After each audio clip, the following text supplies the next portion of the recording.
could be purified. I'm just guessing. Possibly. Kay Sam, what do you think? Sprint. Still? Yeah. All right. And why do I think that? Because you wanna get back to the back lines and be safe. You wanna dodge a lot of You go in. important. Yeah, you go in. And we'll see. But yeah, I do feel that there's a lot of like incentive if you. Well, you went for Purify. You guys are right. Okay. Okay. You guys are smarter than me. Hey, that's not the case, man. We were just presenting an alternative, and Nats was thinking the same. Yeah. This is a very rare occurrence, folks. We are very rarely more correct than Wolf. He has a stats that he climbs up every game. So. The surprises this weekend, man, they just keep coming. Yeah. What's the prediction percent now? Well, going back on the game, Erad is being disturbed by Yawi. I believe that Yawi on this hero requires like more buttons to press. Yeah, that too. The Faramis Yawi. This is a different adjustment. Man, I woke up today, I didn't expect to see Yawi play a Faramis. And he's rocking Pull Yourself Together, so he's going to play the way a lot of Rome Faramis do. Yeah.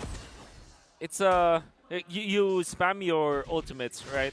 You mean you want to use it as much as possible, and that also kind of gives you merit to go for the Pull Yourself Together with the Purify, so that whenever there is an initiation coming out from RSG, you are always your ultimate will always be available. That's what I'm trying to say. Also, you're saving the way that you save your teammates. So I like this idea from Yawi, but then again, it means that you won't have the flicker play with the pullback, which is a more Yawi-esque kind of way to approach utilizing the Faramis, right? Yeah, the aggressive setups that Yawi keeps on doing, but now 3 members down on to Sanford. 40! Oh, heavy spin. Will Sanford be the one to go here for the first blood? Yes, he will. Exhort takes the kill. Oh, you can see the strength of the Esmeralda that we have been all sleeping on.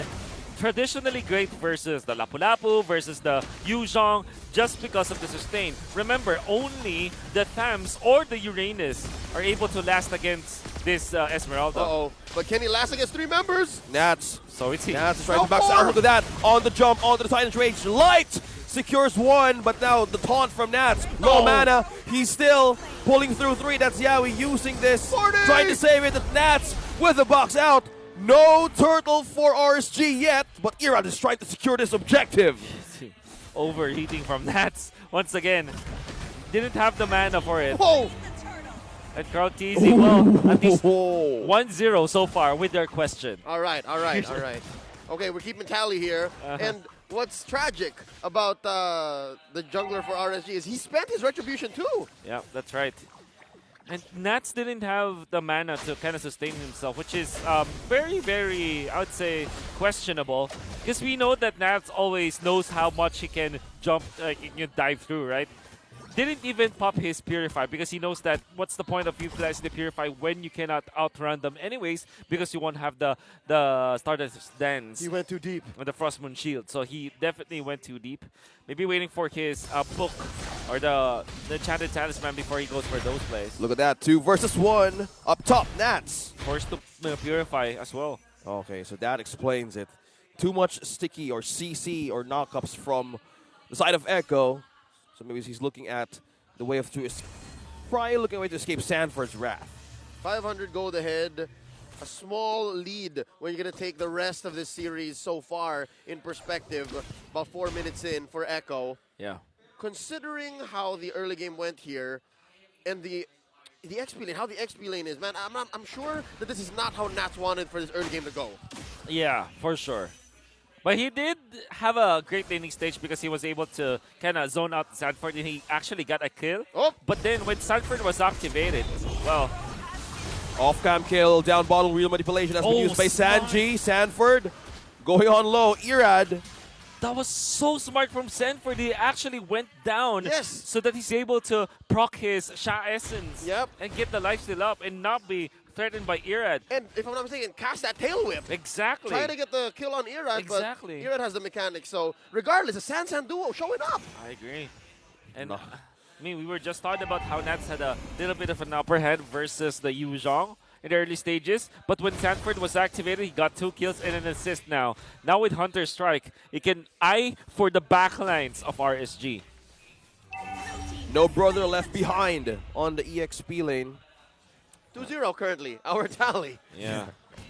Man, if the Yu Zhong on the opposing team builds a damage item first, that's dangerous. You're not only threatened, you're not even, like, I'm expecting a lane swap here immediately. Yeah, with that threat being imminent, so they might be forced to take on defensive fights or in a defensive state. Yeah. Okay. So I'm thinking about RSG's way out of this. I mean, 1,000 gold lead at 5 minutes, manageable, but Yeah. definitely you have to be. It is something that you have to be aware of. Like, surely it isn't that big, but at the same time you have to be scared about it. So what is the way out for RSG? I think that turtle number 3, which is spawning into the top lane, since you have your Melissa anyways around the vicinity, activate him.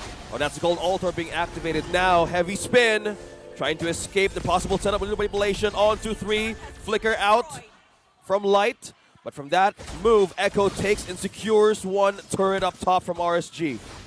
Oh, Light misses that jump, but now he's on low. Oh, no. Dropping down HP. Will RSG take this defense? But now Benekute on the blazing duet. On to 2, on to 3. Here comes the Black Dragon from Sanford. On the sticker now, dropping down. Emon goes down in hands of Sanford. Now they're going on, prying on Nats. Will he escape? He's still sustaining the game. And 2 man down for RSG, 1 for Echo. Great plays from both teams, in fact. But I think that the real winner was Echo just because of what Benekute did. He jumped in, popped the Purify before the ultimate of Light actually completed its animation. That allowed him to complete the Blazing Duet, zone out the rest of RSG. Surely they lost Kartisi in that exchange, but they gave so much to their gold laner. 1-0-1, now up with the golden staff. He's having the time of his life. Echo is really knows where to put their eggs on. They know the right basket. And because of that, he was still moving under gunfire. Yep. There was a lot left. I mean, Light was the one to drop first, That's but right. because of their peel going down immediately, RSG couldn't respond. Yeah, they took out Kartisi along the way, but that was a losing battle. What's Sanford doing up top? He was He's just just holding onto the turtle. Okay. So that if RSG goes, at least, you know, like shows their presence around the turtle fight, what he is going to do is to reset the turtle right away. So he's in that pixel where in just one movement, the turtle will be reset, right? So that's a very smart way that Sanford did it because he's waiting for Kartisi to be up. Okay. Now mid lane, turret on low HP as well. Yawi. Still no exchange. But now they're trying to get in this orange. Nats and Irad senses something here. Oh, Secured. Kartisi with a retribution. right in Irad's face. Man, if it's a battle of tank junglers, Kartisi's got this. At least in this game alone, it's all Karl. Oh, Light. Good jump there, but Cold Alert has been used, but now Rough Waves, Exhort being used to escape the Wrath, but now Sanford, will he drop down from that Black Dragon Fall? Blazing Duet secures 2, 3, 4 members dropping down, Bounty Sanford making it a double. And Echo is now on a roll and taking down the second tier turret, and Nats is the only one left for RSG. That is a picture-perfect engagement in mid. Oh my God, you can't even write that, right? That is such a that is such a great play coming out from Echo overall. The way that they planned it, it might not even be planned. Maybe they're just, you know, running on all instincts all together, jumping in at the right moment, pixel perfect and second perfect when it comes to like their executions and layering their spells. Big credit to Sanford for starting that up, and of course, Yawi and Sanji just outputting the damage. The fact that Yawi provides the cult altar meant that Echo will not be afraid of any kind of jump from RSG. They will have more sustain and more damage against their opponents, and this is a lot, the critical mass that we're looking for Echo. Wolf, I was like, you know what's scary? Is Sanford started that fight, and he also ended it. That's right. And now he wants to start once again. Yeah, Black Dragon form. Who's going to drop down to Eman? Emily's losing health. Oh, here comes Echo trying to reinforce the Light. Will he secure a set here? Kartisi looking at being taunted. Light being pulled in by Yawi. Now will he fall down? Yes, he will by Sanford. And now Wrath Waves trying to burst down members of the back line of Echo. Exhort trying to retreat back, but you're not going home, says Kartisi. Oh man, the typical counter to the Eve or any kind of nuke mage is the Kadita. And RSG have shown us the entirety of the regular season and the playoffs that Exort is great with this Kadita and the way that he can assassinate heroes. But Echo had an answer. They still picked up the Eve, even in the presence of the Kadita, because of one thing, the Paromis helping them out. Yawi just on point with the usage of the Cult Altar to save his teammate. And that exposed Exort. That gave them presence around the Lord once again. And this means that Echo is going to be inflating their lead over RSG. Yep, it's a clean take on the first Lord of this game. 7K ahead, 10 minutes, 30 seconds in. Interesting to say that because, yeah, the Faromis not only saved Sanji's Eve, but also it denied that amazing angle that Exort found. Mechanically, yes, pound for pound, Exort is possibly the best Kadita in the world. Yes. But he found that angle. That's an impossible angle almost to find when you're losing, right? Yeah. And he still didn't get the kill. Red team turret has been destroyed. Faromis Yawi is not so bad. Not so bad at all. I like it. I'm here for it. Okay. And the thing, it's not even Flicker. It's No. Purify. Yeah. Purify, but he... Purify. Well, that's the idea, right? He's not... maybe he's thinking, oh, I don't need my Purify at all. Surely it's great, but man, if he had the Flicker, it would have even more impact. Just because of the fact that RC is not finding an opening. Oh, Irad, he's now forced back to get his HP back. Exort, Look at that. rough waves. Will he make it through the burst to defend their base? Now the base of RSG dropping down their defenses. Cutie blazing to it. And they make out the defense down from RSG. And Echo secures the win. And they're on match point. The Orcas are just one.